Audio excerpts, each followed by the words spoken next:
శ్రీమాత్రే నమ. ఆషాఢ శుద్ధ పంచమి 18/7/2026 శనివారం సంభవిస్తూ అనేక యోగాలని మనకు వర్షిస్తుంది. ఈరోజు స్కంద పంచమి మరియు ఈనాటి ప్రత్యేకత మనం పరిశీలిస్తే శమి గౌరీ వ్రతాలు ఆచరించే విశేష తిథి. ఈరోజు స్కంద పంచమి యొక్క ముఖ్య విశేషము స్కంద పంచమితో పాటు ఆషాఢ శుద్ధ పంచమి. అమ్మవారు ద్వాదశ నామస్తోత్రాల్లో మనం తెలుసుకున్నాం. పంచమి అనేటువంటి శక్తి అంటే ఈ ఆషాఢ మాసంలో ఆషాఢ నవరాత్రులు మొత్తం మీద ఏకీకృతమైనటువంటి శక్తి పంచమ రోజు దివ్యంగా అనుగ్రహిస్తుంది.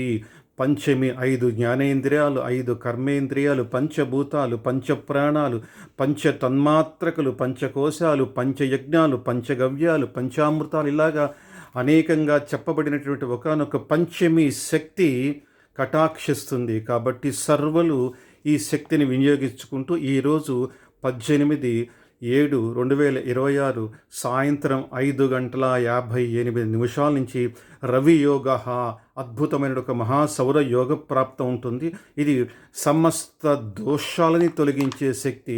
హిందువులెవ్వరూ వదులుకోకుండా సంపూర్ణంగా కాలభైరవ, శక్తి, దుర్గా ఇత్యాది దేవీ దేవతల దర్శనాలు, ఉపాసనలు యథాశక్తి చేసి మన జ్ఞానసింధు అందించిన ఈ ద్వాదశనామ వజ్రపంజర వారాహి స్తోత్ర పారాయణ విరివిగా చేయగలరు. శ్రీమాత్రే నమః.